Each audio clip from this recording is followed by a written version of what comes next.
आपने कब सोचा कि मुझे सिविल सर्विसेज की तैयारी करनी है और ये मेरा करियर होना चाहिए? But when I lost my vision in 8th class, when I was 13 around here, so then I saw what can be career prospects. At that time also I have developed an inclination towards political science. So what was the kind of mistakes which you have identified in your first attempt? So after failing my first means, I went back to the drawing board and analyzed that what were the mistakes that I did. So by those insights I got to learn a lot of things about answer writing skill as an art. Specifically for students who have the special abilities, right? What is the kind of message would you like to convey to them? There is a precedence of many toppers belonging to persons with disability categories since more than a decade. So it is not that one cannot pursue civil services with a disability. It can be done.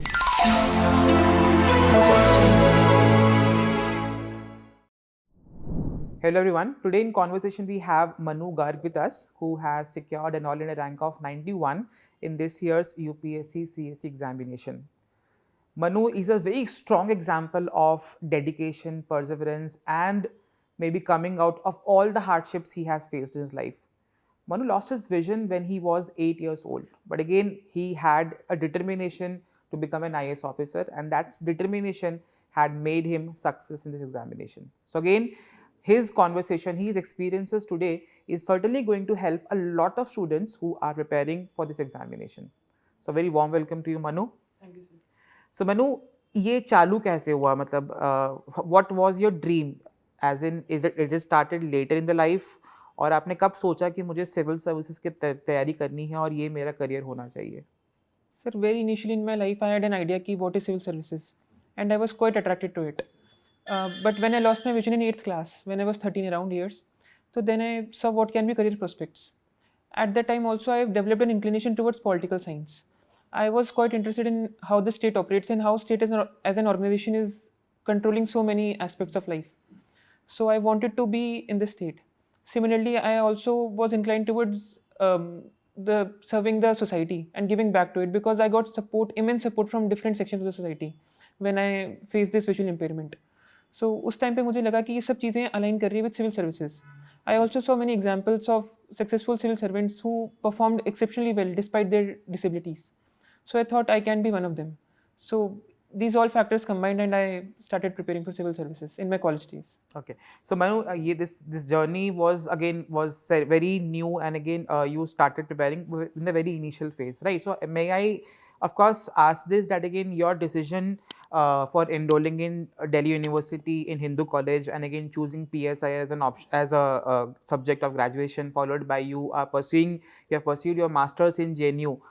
In, of course, international relations, right? And you are pursuing a Ph.D. as well, right? So all this was aligning with the examination of UPSC.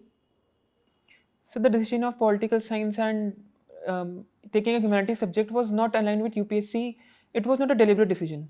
My interest lied in political science since my very childhood. So that was taken just because of my interest.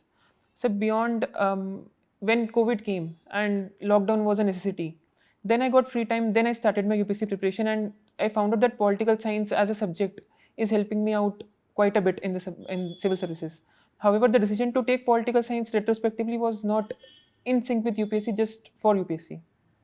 So again, a lot of students who are in Delhi University prepare simultaneously for this examination, right? So again, you did it along with your preparation in the college, or you gave it a dedicated preparation after your college? So during the college days, during the COVID time, after the online classes were over, I had a lot of time with me. So I dedicated that time to UPSC. However, I would suggest to students who are in Delhi University not to waste the life that one can experience there. I participated in many of the college events, fests that were available in DU. I participated in debates, essay writing competitions, essay writing, article writing. So one should also dedicate that time to personality development by participating in college fests that DU provides. And they can do the UPSC preparation simultaneously along with these activities, because there are 3 years in graduation if one is pursuing bachelor's degree in arts. So that time can be utilized. So one can schedule their times in graduation accordingly. Okay. Now, the aspect you discussed as of now, how one should balance their college academics along with preparation. Is it going to be 50-50 time devotion to both of them, or how exactly was it which worked for you? So one can divide 50-50, but it is an ideal situation. There would be times when there would be college examinations, assignments pending. So at those times, one should focus dedicatedly on the college. In the 3 years or 2 years that one has scheduled to prepare, then they can devise a proper roadmap for those 2 years, because UPSC preparation itself requires 1.5 years to prepare. So that time can be planned in a way. Okay. Now that a student has started or understood that again this is something I'm going to pursue in my career, what was your initial maybe preparation process? That how did you started? How did it all started? Maybe to prepare for the examination of this. So UPSC was very unknown ocean for me. So firstly, I went to the syllabus and the previous year questions to know about the nitty-gritties of the examination, that what all is required for it, what books should I read, what toppers copies or anything that I should refer. So firstly, I made myself aware about the examinations and what is the process and what does it require to be pursued. So that was my initial steps. Again, this is one aspect where many students struggle a lot. Ki they do not know or they do not know exactly the demand of UPSC and they start to prepare for the examination commonly by reading NCERTs, right? How important it is for a candidate to know what exactly is the demand of examination at all the three stages before preparing for it. I think it is the most crucial stage to start with, because if we start with the examination without knowing it entirely, then we would put in our efforts, our hard earned efforts, into something that we are not aware of. And maybe that we dedicate time to NCRTs from class 6th, but our acumen is such that we don't require reading it from 6th, we can directly jump to class 11 or class 9th. So one should be aware about their personal acumen and how is it aligning with UPSC and what all is required for UPSC. Now that again you talked about the importance of NCERTs, you did a selective reading. So again, is it something which you started? Maybe you started with the NCERTs as a base, or again you directly jumped up on standard books. What was your journey? Sir, I started with NCRTs because for most of the subjects like geography, I hadn't read it in quite detail in my school days. I didn't have geography as one of the subjects in my school. So I had to read it quite comprehensively. So I started from class 8th, then 9th, 10th, 11th, 12th. But for subjects like political science and history, where I had done my graduation in, I don't felt the need to read the NCRTs. So I skipped those and directly jumped to the standard books. But for all the rest of the subjects like economics, geography, and art and culture, I went through the NCRTs. So certainly it is going to be a student specific approach at which stage, at what knowledge they have regarding the subject, that would determine which the NCERTs and how much depth they need to go into, right? One more important aspect is people do not see the syllabus of examination. How important it is that again you understand the syllabus, which is certainly going to help you to understand the demand of examination. So the syllabus defines the broad contours under which UPSC would ask questions. So syllabus is very important. However, the UPSC syllabus should not be taken imperatively, rather indicatively, because it is just a guiding light that what all can be asked. Many things are asked beyond it also, but it gives a fair idea that what the examination demands from us. Okay. Now, once we are done with NCERTs, how did you progressed? That is, of course, maybe given the line in the next year, if you are going to write an attempt, and again you have started 1 year before, what was your journey? Again, people many a times get confused. Ki how should we do answer writing first? Should we read prelims first? So, what was your strategy for your first attempt, which of course you were going to give the next year? Sir, I believe that the preparation of this examination should not be segregated into watertight compartments of prelims and mains. It is a quite integrated journey. So when one is reading mains ka syllabus, then they should also understand that it will also be useful for the prelims questions. Similarly, vice versa. So a broad map that one should follow is to complete the main syllabus till December. Till December, one should be aware about about the answer writing skills and the art of answer writing, because between the mains and prelims, these two stages of the examination, the time is very less to prepare and separately learn answer writing. So this should be done well before December. Till December, one can also read the basic readings, all the NCRTs and standard books of majorly all the subjects once. And the things that overlap with prelims, for example, political science, history, society, history, not society, economics and environment, these can be done post January also. Okay, okay. So now again you gave a roadmap. So where does optional fit in? Because again you had a background of PSIR, but again for students, what is your advice that again when ideally one should start preparing for their optional papers?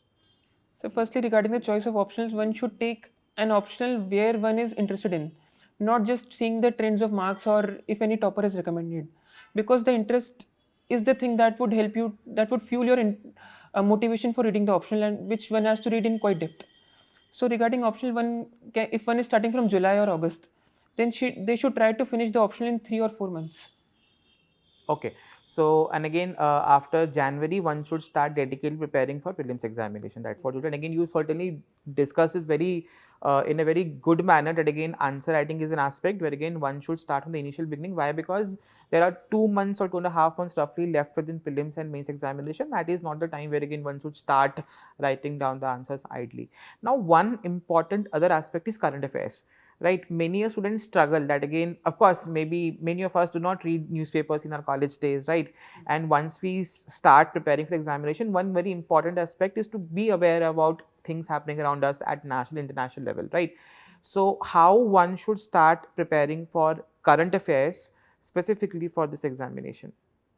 So reading a newspaper is a good habit, anyways, except the examination also. So I read the newspaper since 2015 or 2016. I had this habit inculcated just much before I prepared for this examination, and I think that helped me a lot in solving MCQs and providing examples of contemporary value in my mains answer writing.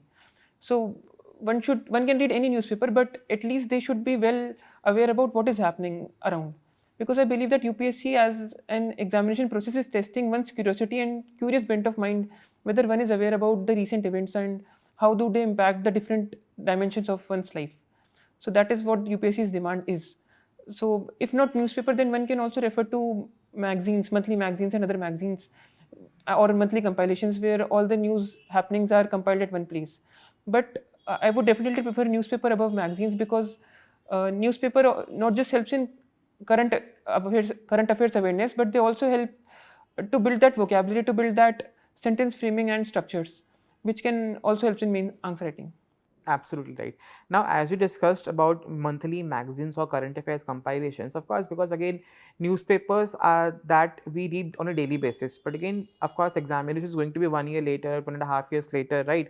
How exactly you are going to revise that is certainly depending upon the monthly magazine. So, how did you utilize your monthly magazines so that again, that was something which you kept down for your revision of current affairs throughout the preparation? Sir, I referred to PT65 for the prelims preparation, so that just I could get all the facts and all the content compiled at one place just before the prelims. So I read it selectively, the topics for which I was well aware of with the newspaper reading, then I skipped those topics. But I found out certain topics that I had missed during my newspaper reading. So I specifically referred to those topics in detail and made small notes or highlighted those small topics there and there and then itself. Regarding my mains, I followed main 65, where there were topics that were expected in the examination that had a quite great chance of appearing. For those topics, there were points given for the positives, negatives, conclusions, way forwards. So those points come in quite handy when we appear for the examination, that we get all the things related to that topic at one place, the committees, the data, the recommendations, everything. So certainly that mains 365 help you down in your answer writing, where again all things were maybe very systematically compiled at one place, and it provide you a framework for your answers as well, right? Yes. Now, one more important aspect that again, how important it is for a student to solve questions for prelims examination, because many times student has this habit that again we'll read a lot, and again they keep on maybe postponing writing tests, and they have that thing in mind कि सब कुछ पढ़ के ही फिर हम test दे सकते हैं. What was your take on this? Did you wrote tests along with your preparation for your prelims and mains? Sir, I think that reading content is important, but however, implementation of the content is equally important. If we don't solve MCQs or don't write answers, then we won't get a fair idea that where do we stand and whether we are able to recall or implement that knowledge in the paper. And that is what is required in the examination. Howsoever knowledge we might have, but if we are not able to implement it on paper, then it is of very less use. So I specifically refer to the previous year questions that UPSC has provided. It is the best source that I think is available to us. If we refer to the UPSC previous year questions, we also notice certain trends that occur in the examination, certain patterns that UPSC gives in every year's paper. So noticing those trends and examination and that those patterns of the examination, it helps us to uh, attempt the paper in a better way. but one should definitely attempt MCQs and write answers much before the examination. The marks, it is up to us. We are only seeing we are only seeing our marks, so we should not judge based upon the score that we have got in the test series. Rather, we should take it as a learning exercise. Sir, a common quotation goes like, the more we sweat in before the war, the less we bleed during the war. So if we are practicing MCQs, then we are less likely to make mistakes during the actual examination. What I also did was to make notes of the model answers and the questions that I attempted wrong during the prelims test series. So I made notes out of them so that I don't repeat the same mistake during the examination. And that is very important aspect. Again, people, of course, once you solve those 100 questions, you're not never going to see that again. So again, you need to make notes out of it. So that is what you did, was for all the topics and all the questions which you did wrong, and again certainly which required revision, you made a dedicated notes for all the test papers, right? So now one more important aspect, that in this whole journey, because you are an example who have cleared examination or prelims in both the stages, right? So what exactly worked for you in prelims? Because many students who are preparing for examination struggle with the first stage only, right? What is the mantra for a success in prelims examination which one should adopt for? So regarding prelims, one should be firstly revise. One should all revise the content that is there. One should not go for too many resources of referring to multiple books and multiple standard books. Rather, one should consolidate their notes at one place and then revise them again and again. One can attempt test series, but one should definitely not be disheartened by the marks that one is getting from the test series, because the UPSC and test series pattern is little bit different. So if one is getting less marks in test series also, then they should take it as a learning exercise, extracting notes and facts from it rather than just sitting over the marks. And thirdly, what I followed was to extensively refer to previous year questions of prelims. Sir, another stage is CSAT. CSAT is a very important stage as it has become an eliminating stage in today's time. So one should not ignore CSAT completely and give the time that it deserves. So CSAT has 28 questions of comprehensions. I thought that I have an edge in comprehension, that after solving 5 years of reading comprehension paper, I believe that I am able to solve many of the comprehension just by instinct, and I tend to make many less mistakes in comprehension. So I used to attempt all the 28 questions of comprehension, then go to reasoning, then go for maths. That is quite difficult nowadays, but that depends upon the person where one feels the comfort zone in. I felt it in reading comprehension, therefore I attempted that more. Okay, certainly you have talked about CSAT, which is a very important aspect given the nature of questions which UPSC has been asking down the line for a couple of years, right? Now you are a very great example that again you have in your first mains and you in your second mains, the mark difference is somewhere around 148, which is exceptionally well, right? So what was the mistakes which you did in your first attempt of mains, and which of course certainly helped you to get such a huge jump of marks in your second attempt of 148, which is a very huge number, right?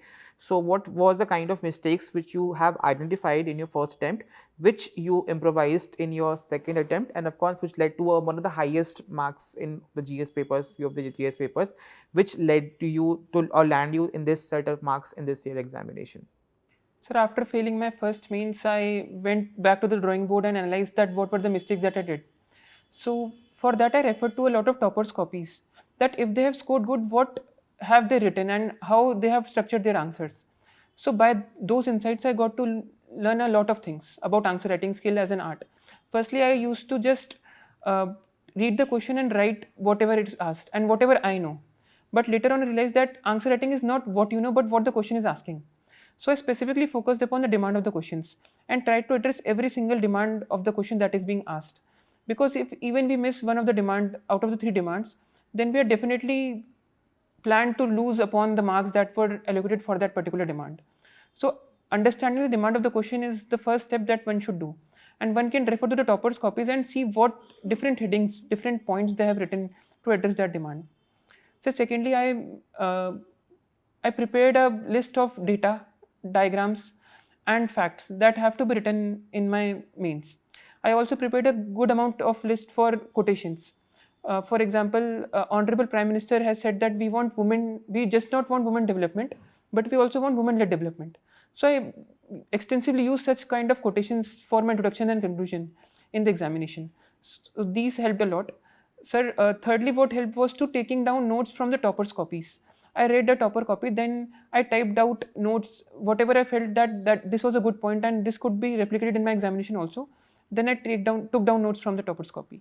So it was certainly a very brilliant strategic decision what you discussed and talked about. That again, certainly all students who are watching this, please try and understand that how exactly you are going to use the topper copies which are available, and how he has made a notes out of it, and again which certainly helped him to gain such huge leap in marks in his 2 successive attempts in mains examination. Certainly. Now, of course, you are a very great example to discuss this as well. That again, what was your strategy? I'll very briefly discuss the 4 papers one by one. So, what was your strategy for GS paper 1 when it comes to history, geography and society? So history and geography are the subjects that also come in prelims. So one doesn't have to prepare some extra notes for mains specifically related to GS1 history and geography. The notes of prelims can be utilized in similarly in mains also. But what one has to learn is to develop that art of generating points out of that example. If I'm allowed to quote an example, if the question is asking about Dadabhai Naoroji's role in Indian freedom struggle, one cannot read this topic separately for mains, or I don't think that anyone would have read Dadabhai Naoroji's contribution separately. But we know that he had given the drain of wealth theory. So what we have to learn is to quote that example and generate point out of this example. What we can write is we can say that he gave rise to the economic nationalism, example drain of wealth theory.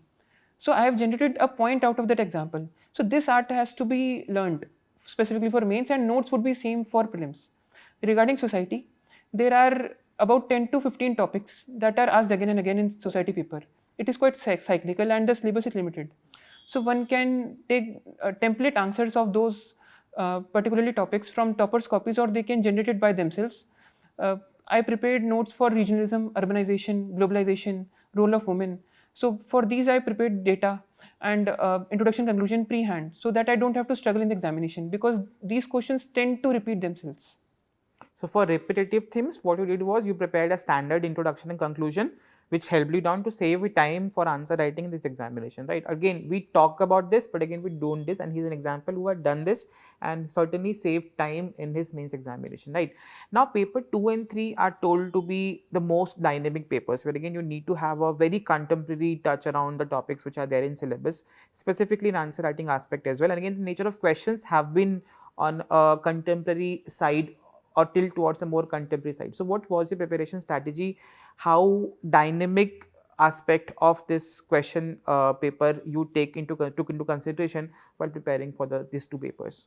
So these 2 papers require knowledge of current affairs, because questions are asked from static part, but they have some background from the current affairs. So if president selection is in news, then definitely one question can be asked about the procedure of president selection and comparing it with other countries of other constitutions. For example, India, US can be asked, India, France can be asked. So one has to keep in mind the current affairs while preparing for GS2 and GS3 specifically. However, there is an underpinning that is similar in the GS2 papers over time. That certain questions would be asked from the parliament, certain questions would be there from the Panchayati Raj, from the nature of the state to be developmental state, from the human capital developmental, some questions would be asked definitely. So these questions can be prepared pre-hand, and one should try to have a hold of content that can be used in multiple papers, because some data can be used in all 4 GS papers. So quoting one example, I memorized the data that 95% of the manual scavengers belong to one particular scheduled caste community.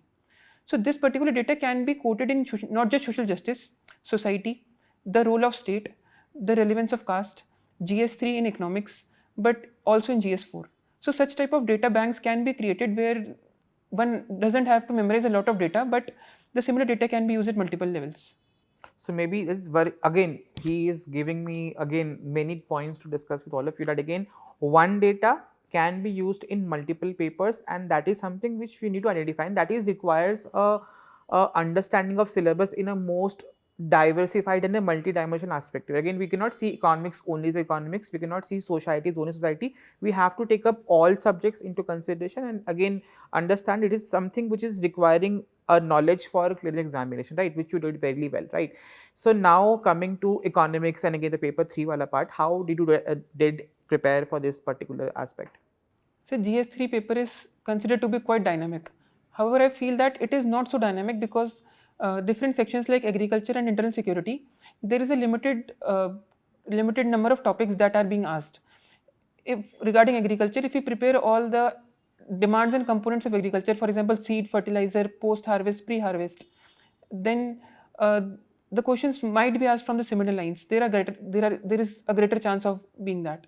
So regarding internal security, similarly, there are limited number of topics, whether it be border management, left-wing extremism, or the terrorist issue.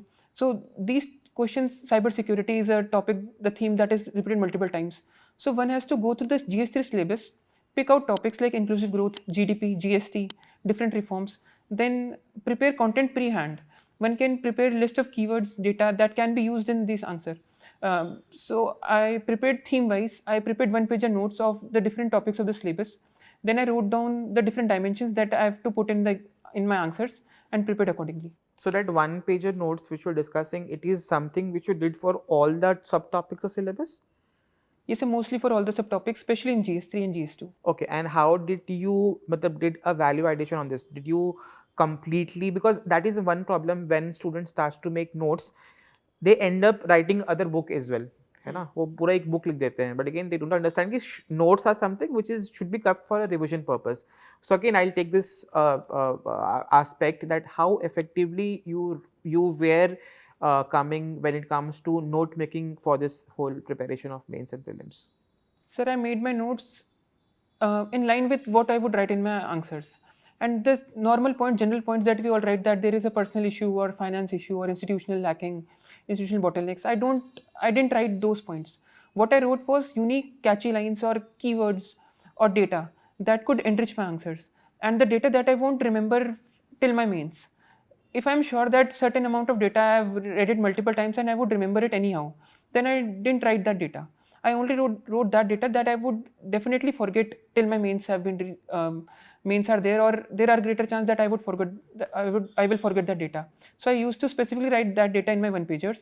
I used to write a particular introduction. For example, a question for Panchayati Raj, I had a introduction and conclusion prepared pre-hand, so that I don't have to struggle during the examination, and I wrote that introduction and conclusion in my one-pager notes.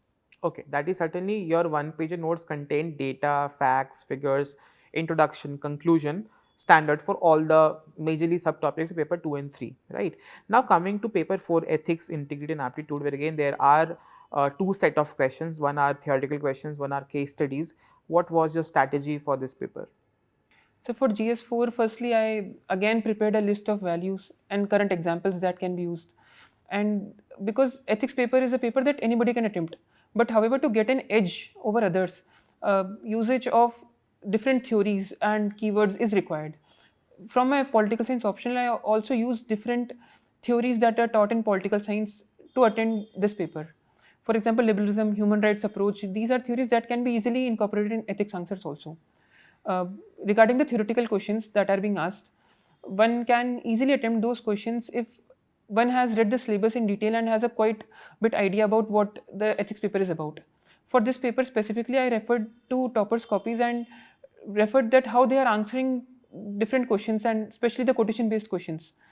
So by referring those, I got to know that what they do is to write the answer based upon certain templates like value-based answer or an answer based upon different ideologies. So I replicated that in my actual examination. So regarding this case studies, for case studies, I tried not to repeat the same answer writing template for every case study. What I did was to develop 6 different templates and implement that for different case studies, so that there is no monotonous repetition of the same answer writing structure for all the 6 case studies. Great.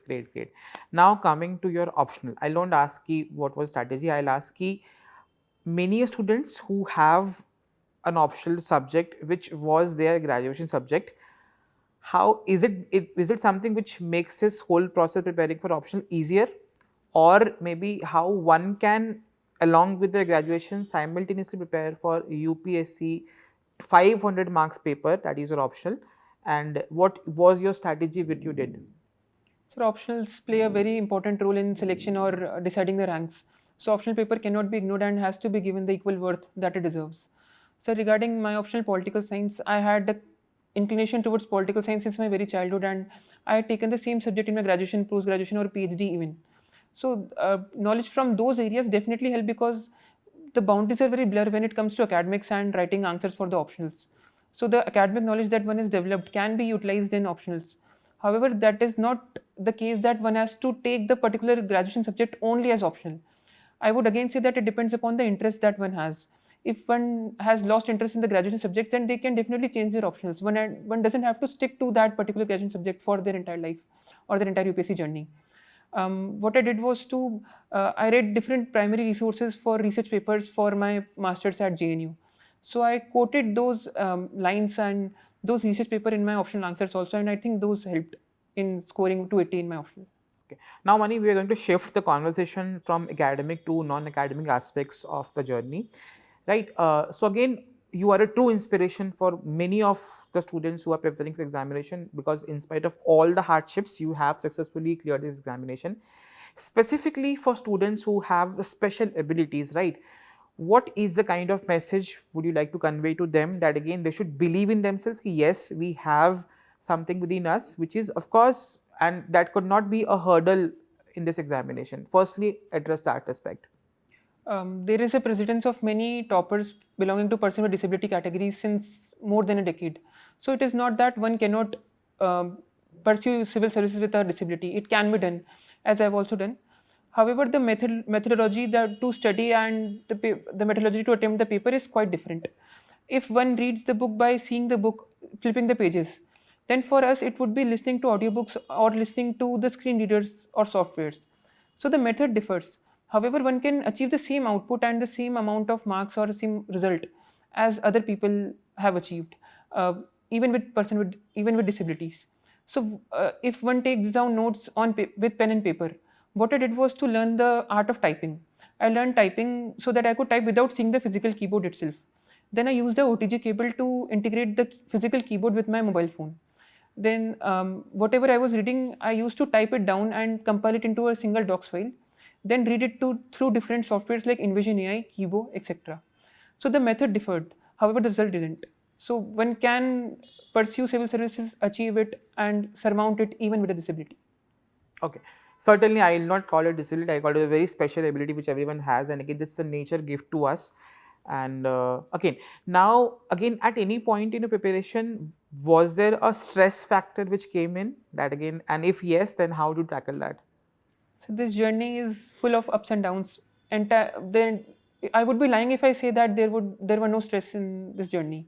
There were a lot of times when I thought to give up because the syllabus was quite huge, quite mammoth for me. And uh, after when I was not able to qualify my first mains, that was a time when I seriously broke down. But the support of the family was immense, and they showed trust in me, and they never doubted my capacity or my capability or my efforts. So their efforts and their trust in me motivated me to continue with this journey, because this is a quite a long journey. For college papers, we just have to study for a month at max, and we are able to clear the college papers. However, UPSC requires consistent efforts over time for a long period of time, more than a year. So there would be mental health issues, there would be challenges, but one has to develop a peer group, a fallback mechanism, a support system that can guide during these tough times. Again, you talked about family aspect in this whole preparation journey. What is again your message for all the parents out there, that how much important it is that again in this preparation students of course face a lot of stress in their mind, and that is where of course the family supports comes in. And through your example, of course, please convey that what is your message for the parents of whose wards are of course preparing for this examination. A common quotation goes like, to raise a child, it requires an entire tribe. So the tribe has to cooperate, and if one is preparing for examination like the civil services, because it is a very long journey, it requires a lot of hard work, a lot of efforts, and even despite the effort, it might be the case that does not get selected in the final list, just because of the less number of seats available for this examination.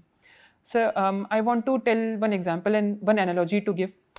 If there is a bag of balls, if there are 10 balls, if one is asked to pick randomly 5 balls, then the rest 5 balls that are not picked, they are not less competent or they are not less in any way. It was just by chance and just because of lack of just 5 balls being picked up that those 5 got picked up. It is not that those rest of the 5 didn't work or they were less competent. So one should show that trust in their child, and I believe if trust is shown, then the child delivers more than the trust is shown. So one should not pressurize students, and they should have a healthy conversation with them that how many attempts is one likely to give and what all is required. However, at the same time, being said this, the decision of giving civil service should not be emotional or based upon certain examples or certain topper or just the perks that comes with this selection. It should be a rational decision based upon the personal acumen of the child and the condition of the parents also. So the decision should be made very rationally based upon the different situations and factors being analyzed before appearing for this examination. Okay, great. Now, again, we discussed a lot about stress and again, how is family support required. Now, coming to other aspect, it's the last stage, that is personality test, where again, in the personality test, UPSC is going to judge your personality on different aspects. And that stage, one needs to clearly put out their point of view, right? And point of view on all the issues. And many times people or students struggle that what ideally should be the line of thought when we talk about what is a point of view, right? So what is your analysis that how one ideally should frame their opinions specifically for things happening around us, which is a balanced one, and of course not our own personal opinion, and that is going to be because you are going to be working with the government, right? So what is the whole idea of forming opinion around things happening to you? I believe that after reading newspaper and after going through this oceanic syllabus of UPSC, one develops an opinion about most of the things that are happening around. So that similar opinion can be put in front of the interview board. I don't think that UPSC would reprimand someone for expressing their opinion.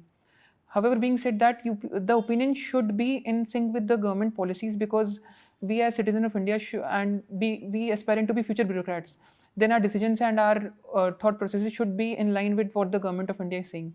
Certain diversions and certain innovative solutions or pointing out mistakes, I don't think they would be reprimanded. However, the opinion should be well balanced and substantiated with proper evidences. Okay, now coming to the last question, again, you were very brilliant in your preparation journey. Your journey is of course a very true inspirational journey with lot of smart strategies which you discussed with us today. Again, because prelims is over, now students are going to prepare for mains examination. So what, any kind of a message you would like to convey to students who are at this stage where they don't know whether we are going to qualify prelims or not, they are struggling around the cutoff numbers, CSAT numbers. What would be your message for an ideal student who has just written prelims and again he is not completely sure whether I'm going to write mains or not, and what should be the way out for them at this particular stage? Irrespective of what marks one is getting from the answer keys, or irrespective of the prelim speculations, I believe that one should start preparing for the mains from the get-go itself, from now on, because the mains preparation would help one anyways in the next attempt or this attempt itself. If one qualifies prelims next year also, then also mains preparation would be required, and if one has started the preparation right now, then those cumulative knowledge would help in the next year. So irrespective of one qualifying or not qualifying, one should not waste time in prelim speculations or answer key matching from different institutes. Rather, one should start their preparation for the mains examination from now itself. Thank you, Manu, for joining us today and sharing your journey with us. And VisionIAS is proud that it has been a part in your journey for this examination. Thank you so much, sir, for inviting me and being a great host. Thank you, students, for watching this video. Manu's journey is truly inspirational, and again, of course, what he shared was there was a lot of smart tips, a lot of smart strategies, a lot of smart ways which we talk about, but we do not incorporate in our preparation journey, which he certainly did, and it ended up maybe getting a good rank and good score in the examination. So, of course, please use it in your, of course, preparation, and all the very best, and thank you so much.